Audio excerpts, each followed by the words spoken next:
When we moved in here, I couldn't wait to get started. Well, we couldn't. There's so much to be done, and we'd never done it before, and so it was a challenge. Experience, and we just wanted to have it done like yesterday. We wanted it done yesterday. Which, of course, it doesn't work like that at all. Been in the army practically from when he left school up until 5 years ago. To do with DIY, he's never done anything like that. I mean, he's never had to do it because it's always been done for him. And I think coming out of the army, buying your own house, that's more of a challenge than being in there when you've got to start doing things yourself. Well, as you can see, I've changed this door here to glass panels because, obviously, if you're sat in the living room, it's nice to see someone who's come in through the front door. I was in the army for 17 years in the Grenadier Guards, and then I left there under options for change. I decided to take this door off and the frame and put an arch in to give it like a Mediterranean effect. It's not like a prison sentence, as some people seem to think it is. Unfortunately, when I came to do the carpet, I cut it a little bit too short. And as you can see, the gripper rods are showing. The transition to civilian life is relatively simple, really, slotting in. But when I came to doing the section that goes over the washing machine, I didn't quite finish it there. So I decided to put 2 sections of wood together, although it's a little bit wobbly now. But it won't fall down. I've been in Northern Ireland 2 or 3 times. We spent 2 years over there, didn't we, with the army. And the first time I went over there, I mean, I've faced armed terrorists. The patio, this is one of my biggest achievements because none of the slabs move. And there's no grass or weeds growing in between the stones. I spent 2 years in Hong Kong and facing illegal immigrants crossing the border, and they're prepared to they're prepared to kill you. And I made a little wheelbarrow and the bird table out of scrap wood. They face shark-infested waters. They'll try and swim across. So that's the bird table, and then as we go down the garden, there's already a wall on the right side, but when we moved in, there weren't. I got an immense lot of job satisfaction whilst I was in the army. I've done it all. Apart from DIY, you haven't done it all that in the army, have you? No. So you've got all these, you know, massive challenges, life-threatening situations, and all of a sudden, gone. That's the back garden. So you're looking for things. I mean, some people drive fast cars, don't they? And of course, once you're married, you've got to settle down. You can't do things like that anymore. You've got to be a more stable, reliable type person. But there's still that sort of niggling thing in the back. Oh, blimey, I wish I could do that because, you know, have a go. I'm the sort of chap, I think, that if I saw a bank being robbed and there was a 5% chance that I could get in around the back of the guy holding the gun, I would have a go, because that's the way I am.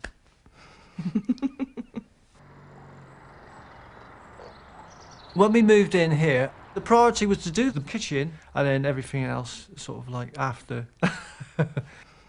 But the thing we missed out was the bathroom, because that involves a lot of things. The bathroom needs to be done. It's operational, the bathroom. It's pitiful, isn't it, that bathroom? It's operational. It works, but it needs doing up. The toilet and bathroom are separated by a wall. I mean, you can't swing a cat in any of them. Without that wall so there, that wall's got you'll to go. get the space. That's but got I've been to go. plucking up the courage to let him do that, because it's a big one, isn't it? Yeah. Well, yeah. Right, and you be careful what you're doing. I don't want this bloody roof falling down when I come back in. It wants to all be in one piece, right? What's fancy for your tea? Anything. Oh God, what have I done? Why do I let him do this? Don't have a load of mess everywhere. I won't. I always clear it up after. Bye. Bye now. I can see it now. I've got a picture in my mind. It's going to be tile from floor to ceiling. Bye then, Joe. In nice Spanish tiles. Yeah. With a nice bathroom suite in there, white. Not sure what colour the tiles should be. My next door neighbours, Bill and Wayne. Whenever I need a helping hand, they're always there. Right, very kind of you, Bill. Well, mate. So, yeah, this is the wall I want to take out. Yeah. which I don't have a lot of clue about. The wall at present is down this line here, Yeah. obviously. It's not shown on here because I don't want it anymore. That's no problem. Disconnect That would the give wall up in there. more space, more light, and it'd be more more of a bathroom. Yeah.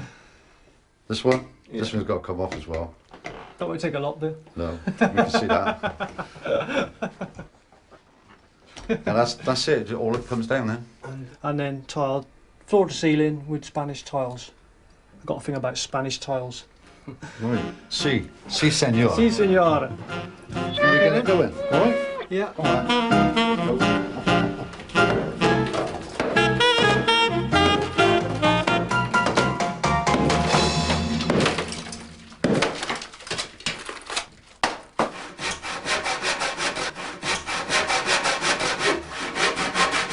I was born in Bruges. I lived there until I was 18, and then I came to England as a fashion model, and I've been here 5.5 years now. I've stopped modelling full-time about 2 years ago. I just didn't want to conform to going to bed with cucumbers on my face, basically, so I gave that up.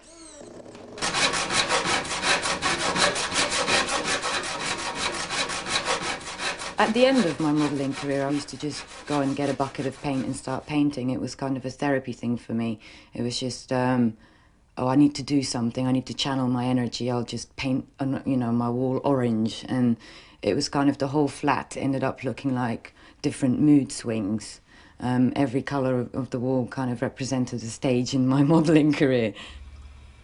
At the moment, I'm in between jobs, which gives me a nice bit of time to kind of crack down on DIY. Oh, I've definitely got the DIY bug. After I finished the kitchen, I ended up tiling my bathroom. I mosaicked the floor. I designed the whole bathroom. I ripped everything out and started from scratch. And then kind of from there on, I wanted to do something bigger. I needed to kind of up the limit of my challenge. And that's when I started building the deck, the colonial deck in my garden. And it took me about 3 weeks of clearing it out because it was an old patio with 2 flower beds. I took the flower beds out, I smashed the concrete up, and then took a couple of weeks of designing it and making sure I calculated everything right and got all the right materials. I felt extremely content while I was doing it, to the point where it was raining really badly and I still managed to tap 1,500 nails in one day. Someone from the garden centre brought some plant pots around and put them on the deck, and the guy just turned around and said, "Oh, you just had a nice deck put in, love." And I said, no. I have just put a nice deck in. My next project is building another cupboard with louvre doors in my bedroom. I've just finished building 2 really big ones, built-in wardrobes, and now I'm going to build a lower one in a dead corner in my bedroom. I've not drawn any plans up, I'm just kind of busking it at the moment. I'm sure it'll be okay. I would describe myself as a reasonably good DIYer. I would never say, oh, I'm a pro, I know everything, because I don't. I just know that from what I've done so far, nothing's been bodged.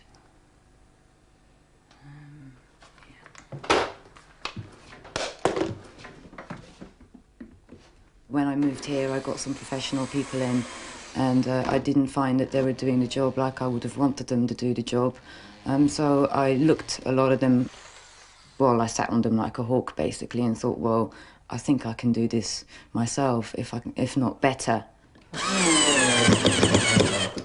It's the feeling of, I've done that, I actually managed to do that, and I didn't have to pay loads of money for a professional to come and do it when he feels like coming round. I had to teach myself absolutely everything. I learnt a lot from programs on the telly, and I've got a couple of very basic DIY books, but at the end of the day, I think it's all common sense. Once I started, it was really not that hard, and one thing led to another, and now the bigger the project, the more fun it is.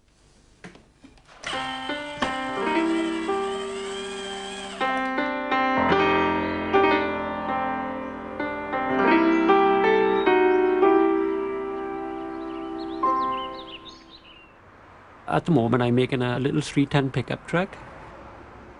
I'm doing the base at the moment, but at the end of the day, it'll be a loader. You can carry things, you can do odds and sods with it.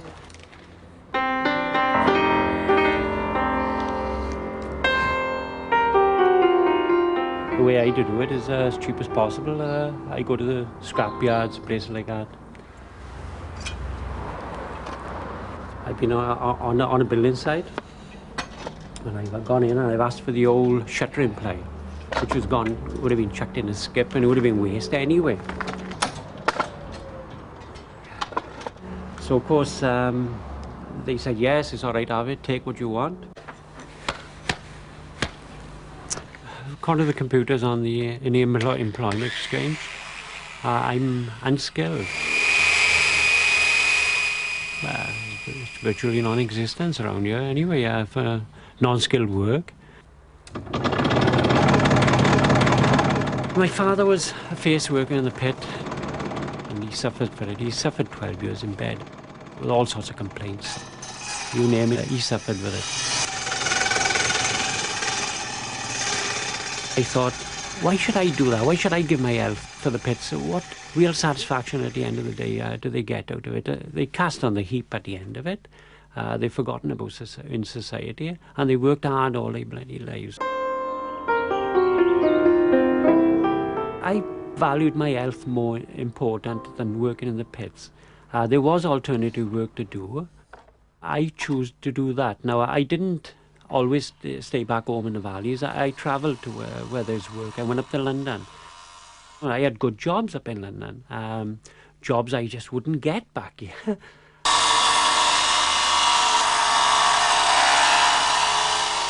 When I was in the cities, I couldn't get away from people, and I like the open spaces, and that's what I missed, and it started closing in on me. I had to come back to the valleys. The only trouble is when you come back, you end up with nothing again. So just can't seem to win, in other words. When you're unemployed, you tend to keep your hand in and doing something, even if it's only a little bit of DIY around the house. I believe that you are what you make yourself. Society hasn't got no place for me, but I'll make a place in doing something for myself.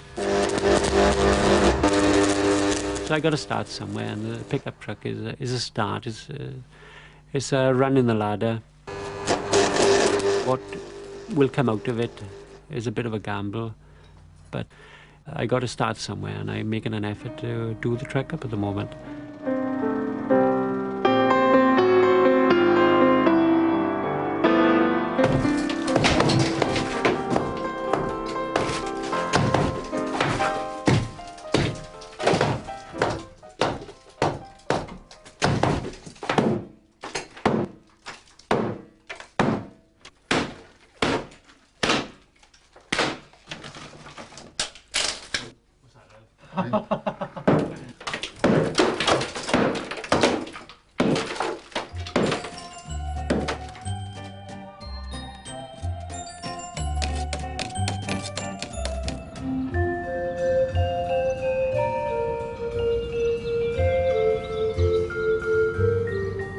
The look of Elm Street probably reflects the people in it quite accurately, actually.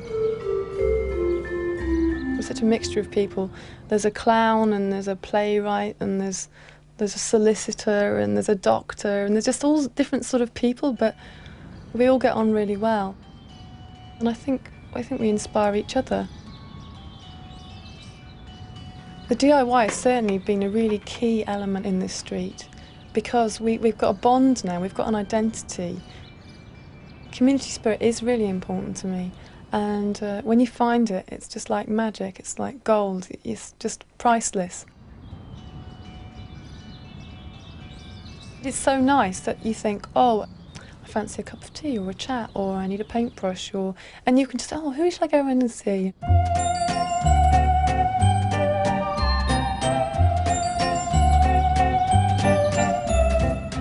My house is me writ large, really. It's all my little fantasies and little dreams and little jokes. The outside of my house is the tropical garden in a terrace street in Cardiff. It's quite ridiculous, I know, but I like it.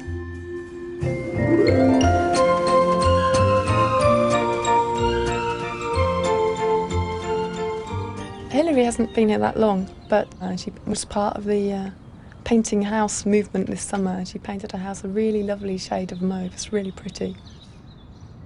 Yellow was my favourite colour, but someone had already painted her house yellow. So then I found this colour, which I like. It's a nice Victorian colour. Rather lurid at the moment, but it will wear back with the rain. I now, since I'm retired, do all things that I'd like to have done when I was a child, but I was too little to have my own way. Now I have my own way. I just do them. Hilary was asking me how to make window boxes because I had window boxes, so I was kind of helping her out on designing the structure. There will be 3 window boxes, and because it's winter time, I intend to put lights in them instead of flowers, because flowers are hopeless in the winter. You can't get a good display. So I'm going to make window boxes and fill them with lights. I've got a drill and a jigsaw that she might want to use. And so we're going to bring them up here and do it in the kitchen.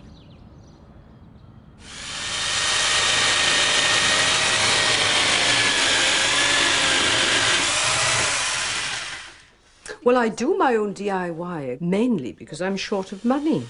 I'm not teaching anymore.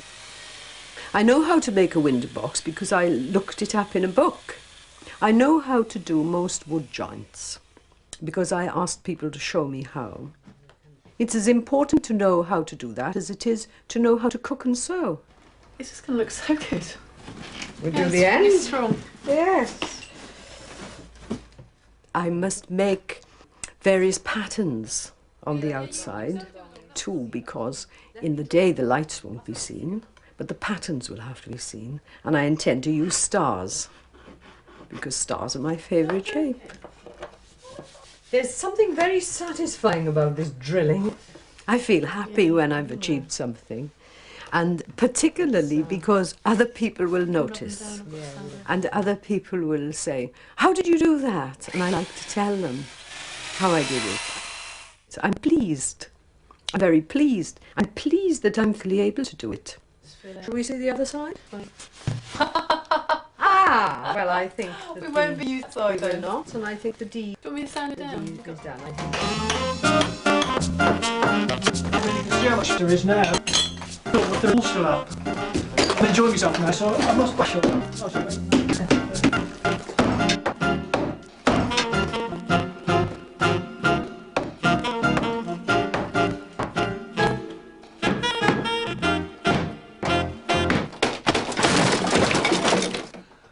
I can't see what I'm doing here.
DIY is like having a child. You know, you grow up with a child. You learn his mannerisms, his wants, his dislikes and everything else, and you try and teach the child. So it's the same with DIY. You try and teach the customers the right thing, and you grow up with the work, and it becomes second nature to you. Busy work.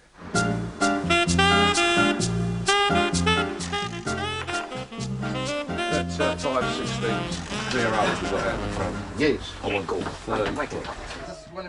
People started doing DIY after the war because of economics. Basic economics, yes. To save money. Yes, please. Can I help you, madam? I'm looking for an internal door. There's a lot of people doing it, so that in itself is a good thing because the little man becomes a big man eventually. Once he's progressed from his small jobs and he feels confident, he'll come in and say, well, I think I put the shelves up in the alcove this weekend. I've done well in the cupboard.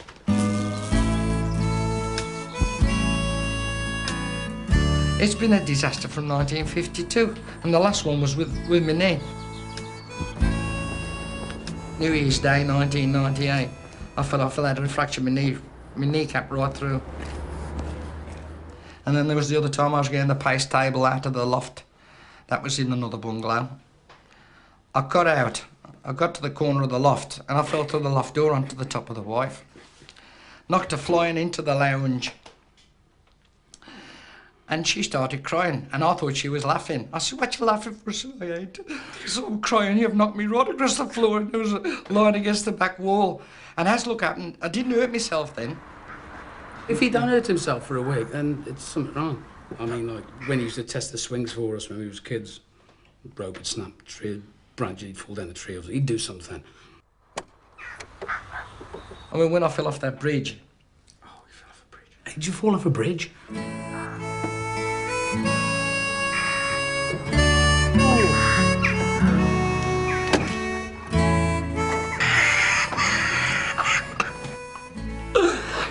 I can make fun of it. It don't get me down. It don't get the wife down. She just says, oh, not again.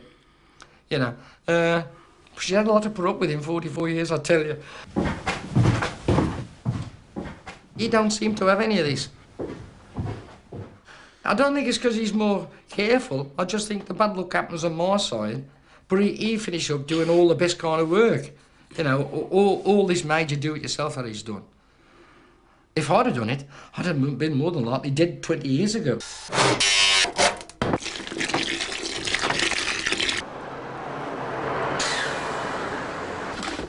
Thanks, Em. Cheers. See ya. DIY has always been popular. There are fashions in DIY like everything else. Something with a veneer on it. It's going to be dark around here. Well, we never used to renovate houses, we used to knock them down. You never had this sort of flats and things what they do now. People used to have a house, they used to do it up and they used to live in it.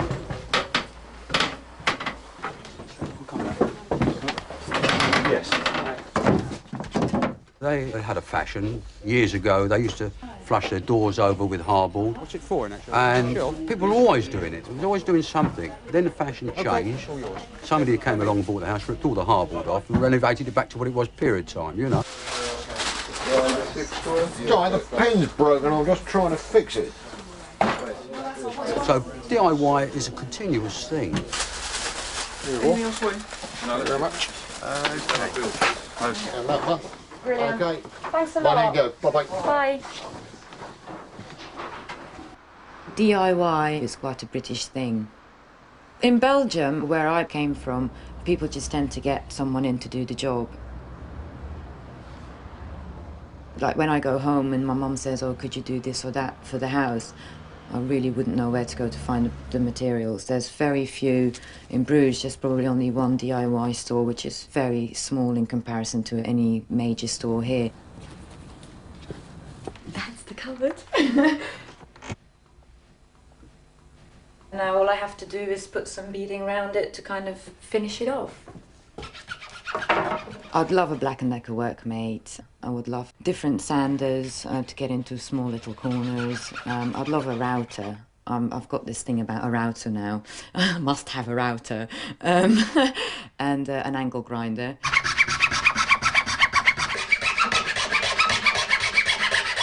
I'll start in the front here. I'm definitely obsessed about DIY. I just like to set myself a project and a challenge. Last week it was a deck, next week a cupboard. Such an adrenaline buzz. The sense of achieving something. 2 more nails to go and that should be it. Then I can just paint it.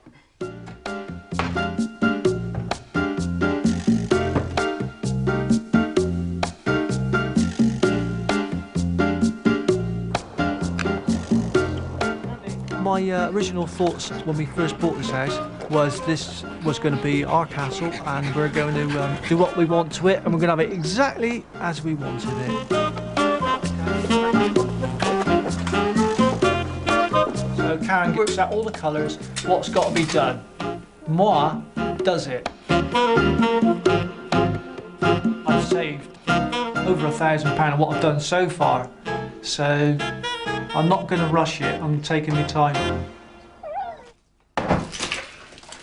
It's not so much the knowledge of DIY, I think it's more of having the motivation and enthusiasm to do it and have a go.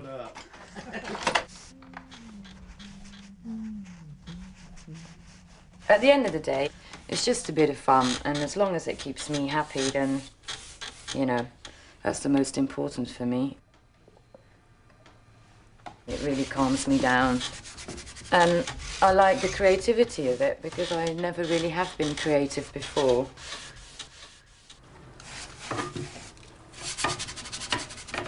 After all this kind of hard graft, this is the easy part. It's like putting the icing on the cake, really, isn't it? This is very enjoyable, I have to say. But now I'm already thinking, oh, what will I do next? I mean, when I was building the deck and I finished the job, I got really upset that I finished.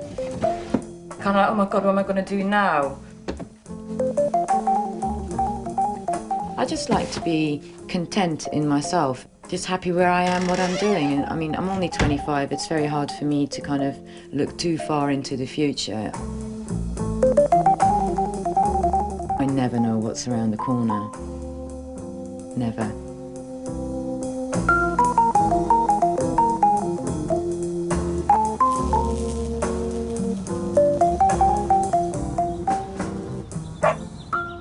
The hall was just white emulsioned, you know, and the wife said, oh, it's getting a bit tatty. Can you do it up? So I'd got the white emulsioned, and I'd switch the switch off to the shower because I'd got a paint around it. Tried to be safe. I tried to be safe. I finished decorating, and I thought, oh, I've got to put the shower switch back on. So I climbed up the ladder, but instead of just falling off the ladder, as I walked up the ladder, my head hit the door. As I hit my head on that, the ladder went forward, I went backwards, and then I fell on the floor, and that's how I fractured my kneecap right the way through. It has actually laid me low now. I can't do anything now. I mean, I used to love doing it. I still feel as I want to do it, but I know for a fact I can't. I hung my brushes up and my wallpaper paste and all that now. Anything I need doing now, my son will have to do now. He's a do-it-yourself expert now, not me. You know, I mean, you can see what he's done here. I mean, he's done fabulous things. And I wouldn't even attempt to do what he's done. Not on such a scale. I mean, knocking walls down and building porches is completely different from completely knocking a house literally down and building up from scratch. Even I wouldn't attempt to do anything like that. Not like he's done. The taste, I should say it's sort of Rome, Greek, maybe Georgian, Mediterranean. Costa bars. Oh, go around to Costa bars, pick him up. People say, oh, aren't you clever? And I say, no, I'm just tight. I mean, somebody come up to me and say, I'll do a good day's work for you for 80 quid. I would say, carry on. But until that day happens, which it never will, I'll do it myself.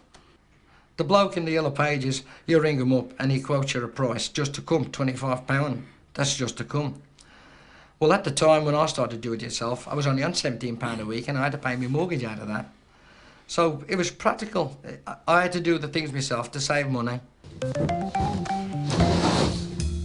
I live here on my own.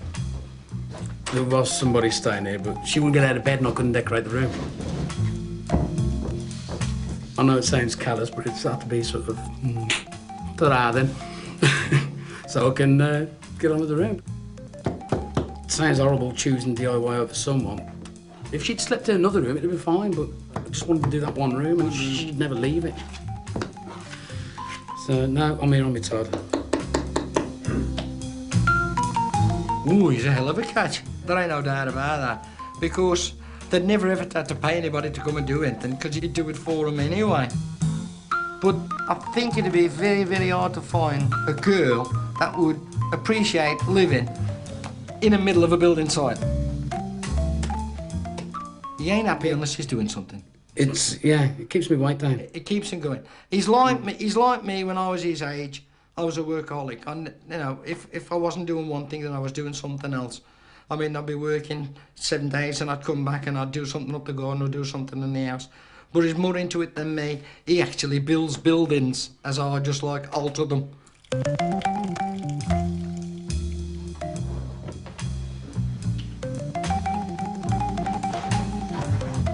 If I'm not doing anything, I just tend to be, because I'm bored. If I'm doing something, then my weight just stays down. I mean, I went down from 16.5 stone down to 10 stone 7 when I was building this, which was my ideal weight. Well, probably under, actually. But, no, I just, by keeping me occupied, it keeps me weight down. Because I think if I weren't to do it, I'd be massive. I couldn't do it for a living. Once you start doing it for a living, and you've got to be there every morning at 9 till 6 every night, and it becomes a job. This is the leisure and the pleasure.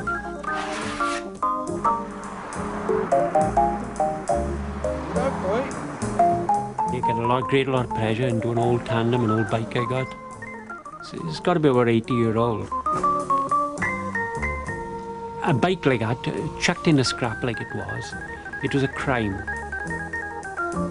We're chucking a little bit of history for ourselves. We're chucking it in the scrap. I want to do it back up and I want to keep it as original as possible. And in doing so, let new generations come in now. They can look at it and say to themselves, well, you know, that's what my great-great-gran used to ride it. And his job satisfaction out of it, it's a challenge. You get all sorts of pleasures out of doing it. You get the fun of doing it, riding it, you get heads turning on the road. Really, I've saved a bit of history.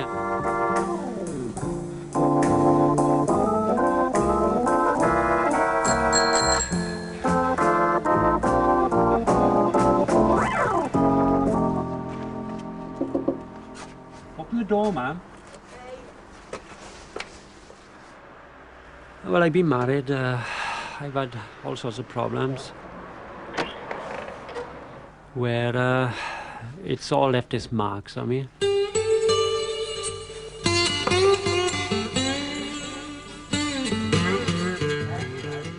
Well, DIY and being active and providing for my family, I always tried my best for what resources I had.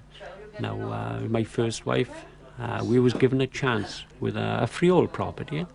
Never mind, you'll have a good night's sleep tonight. Go to bed early you want to, is it? I knocked the house to a shell and I had a go. I couldn't do nothing when I started. By the time I finished, I was a plasterer. I was laying floors. I could even do fancy ceilings for you. But of course, it didn't work out. I had to leave, and of course, I lost that freehold property then to my first wife. It broke my heart apart. We'll make dinner after and we'll manage with this. But I did meet my second wife, and my second wife seemed to understand me a lot better. My second wife eventually got pregnant. She had a child. So in the end, I was content again. I was happy again, and things went wrong again, and I ended up in a divorce again. Yes, everything takes time, see, boy. Got to wait for things today. Oh, I haven't put the milk. My wife turned around one day and she said, I just can't live a lie anymore. I don't love you anymore. I just prefer you to go. That left a terrible mark on me for 14 years. I just lost total faith after that. Oh, well, how was the truck getting on? All right. Do you think you'll finish it by my birthday? But time heals. I was feeling a little bit down when I met my third wife. She came along, she put some meaning back to my life again. She reminded me of my second wife a lot. But it all went wrong again. I've just learned to accept it now. It seems to be a way of life for me, that I haven't had much success or luck in relationships where I don't expect it now, I suppose. I've come to that stage now where I'm gone. I suppose I've lost total faith in relationships. Yes, let's hope we'll remember it then before then. That's all right.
A lot of the things I want to do, I couldn't get someone else to do because they wouldn't know how to do it. I don't know how to do it. I'm feeling my way. And if you want to do something different, then you just have to make it up as you go along. You don't want us to cut right through the stick. It's quite I'd had a kind of beach boat theme in the garden for a couple of years. And every year you have to cut the leaves off the banana tree, wrap up the trunks, and sort of tuck it up for the winter, basically. Well, the trunks are hardly down to -5, and the roots to -15. So if you wrap the trunks up, you've still got them there next year. So there's one baby. I know, it's really sad, but it has to be done. Last year, when it sat there looking kind of desolate all winter, and everyone kept saying, "Oh, what's happened to your banana? How's it doing?" What? That's it. It does smell like banana skin, doesn't it? And you've always got to innovate and explore new avenues. So I was thinking about totem poles, but snowmen just seemed funnier. Bananas in pyjamas. Something positive instead of just an ugly stump. So what I was thinking of doing was building like a wire structure over it and covering it with fleece and making it into a snowman. Oh, that'll be just the job.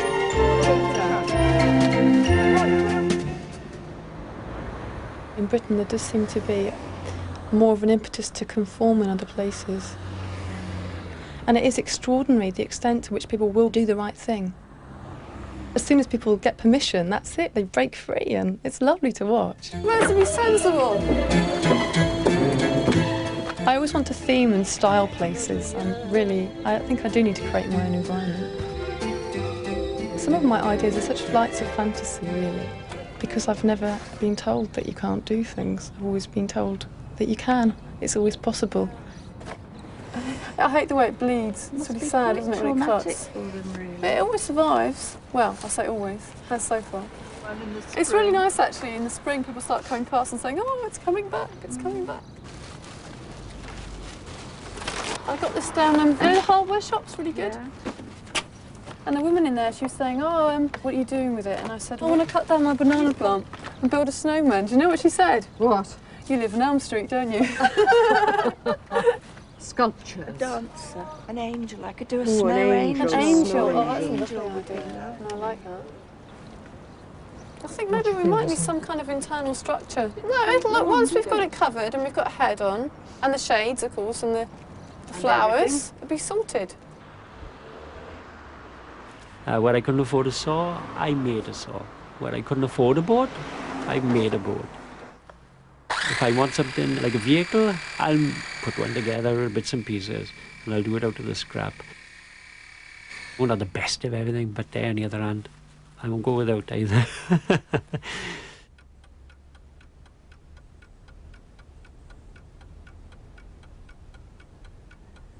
Where I'm living now is the council premises. It's small, I'm pushed for space. I got to make the most of space. I'm hoping to make wall units and things like that in the house, where I'm hoping to make in the bedroom, as you can see me sitting now. Well, at the moment I'm junked. I'm well aware I'm junked, but the little truck I'm doing up at the moment now, where a lot of the stuff will move out. I could tidy up a little bit. Well, I'm sleeping on the couch now in the living room. It's comfortable enough, and anyway, probably I would sleep in there anyway than in the small bedroom what I got here, because it's cold in this room on times and it's warmer out there anyway in the living room. So I sleep comfortable enough. I'm warm. I draw the curtain there to my workshop, because here, and the rest of the house is nice. And, I'm content.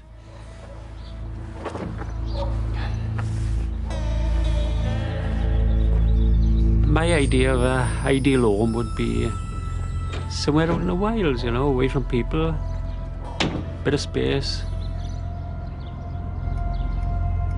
I'd like to live on a farm. It would suit me to live on a farm.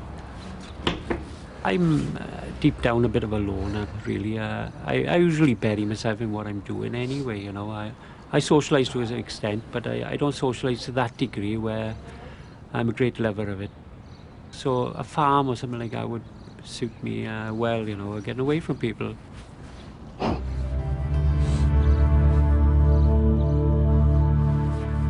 If you don't try, you don't find out.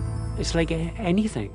So if you're not going to try, or you make excuses why you're not going to do a thing, you'll never do it, and you'll never find out anyway. So you've got to try. You know, you'll have your failures, you'll make mistakes, but what you'll do, you'll learn off them mistakes, and that'll all help strengthen you as a personality, as a person in yourself, and you get out there and have a go.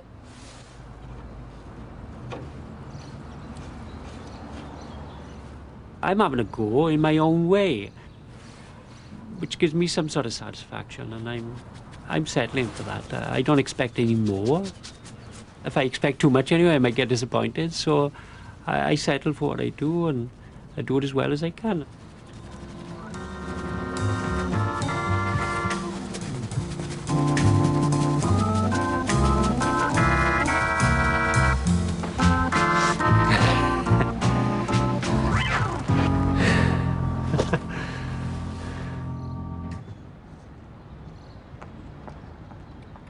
It's very creative, producing a lovely atmosphere in which to live.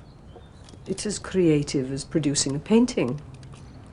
And it's your home, it's your environment. I wouldn't like anyone telling me what to do. I'd like them maybe to suggest, but I wouldn't want a man coming in here and saying that you do it this way. I'm a man and I'm telling you. I'd be very cross. I'd say, you go. My mother did the DIY. My mother, not my father. We didn't trust him. We didn't trust him. And he used this to get out of work. My father would sit and read, or he'd clear off into the garden.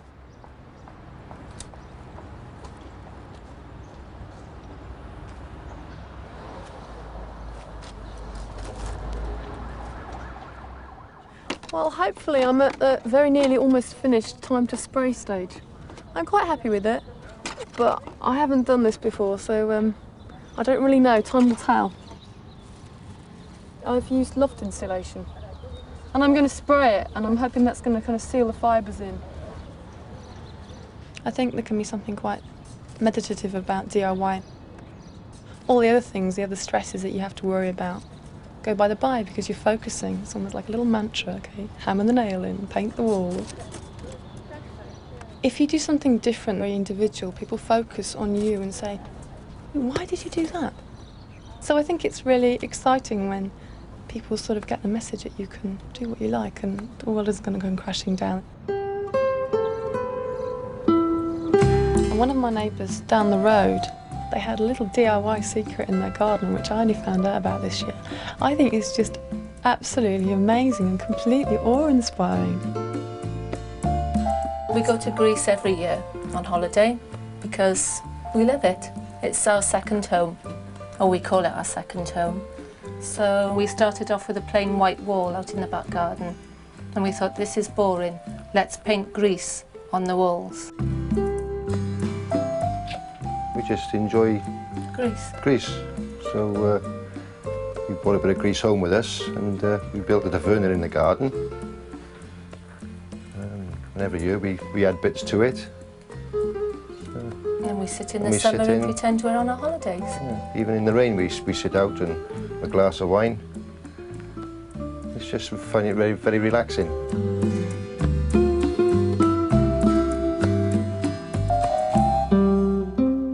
Well, as we come through the archway here, we've built this Greek-type taverna bar where we come and sit and relax, drink some ouzo and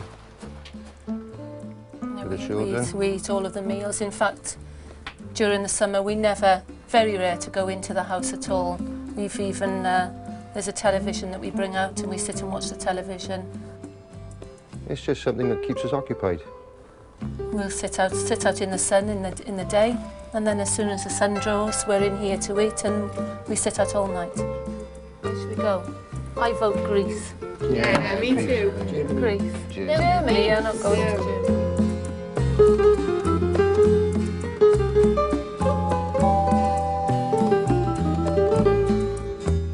I know exactly how Karen's mind works. We've been married for 13 years, and you know, I know what's coming. I'm very proud of myself now for having a bottle to go through with it, because there's so many things that could have went wrong but didn't. I've only got about 40 minutes before Karen comes in, so I'm going to have to get cracking to get rid of all this rubble and get rid of all the other bits and pieces of junk pretty damn quick. Right, keep walking upstairs, eyes closed. I'm going to regret letting you do this. No, to your right, stop. Do not open your eyes. Eyes still closed. 1, 2, 3, open. Oh my God, I'm going to fall. The rubble's no problem. Bloody hell. Yeah. So you're impressed then, yeah? I really am impressed, yes, honestly. Should have done it ages ago. I was shitting myself all afternoon thinking about it. Karen, I've not seen her that pleased since I'd done the tongue and groove on the staircase. Deep down, I'm proud of him and what he's achieved, and we always said that if we won the lottery, we wouldn't move from here. I couldn't see actually anyone else living in it, even after selling it, because I would always see this as my house and someone else living in it. Because I put a lot into this, a hell of a lot. We wouldn't move. We'd have a big drive built on the front. We'd have a loft conversion, and we'd stay here, wouldn't we? I wouldn't like to think that we would stay here for the rest of our life. That sounds a bit like we're going to stay here till we die and we're going to be buried in the back garden. I don't like to think like that.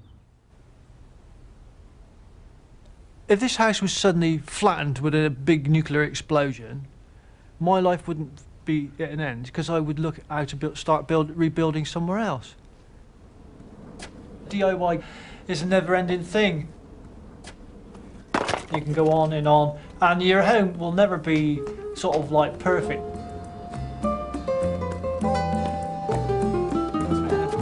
Oh yeah, that's casserole. I love that, I do. It's supposed to be like a Hawaiian snowman, you know? Yes, I know, I can see that. A little bit of, yeah. That's His nose. Something nice and seasonal. What have you got on his nose? Oh, that is a plastic carrot. No, you did. It's come out amazing. I know you did. It's come out wonderfully well. Well, at least 2 people thought that someone had vandalised my banana. I don't know if I'll stay here till I die. I'm not thinking about dying. But I'm here now, and whilst I'm here, I'll enjoy it. And I hope when the time is ready to move on, I will move on and make another place. But presently, this is my home. This is my family home. This is me. I'm the family. When will the banana come back to life? Spring. I'd cut it off or lift it off and then fold it up in the loft.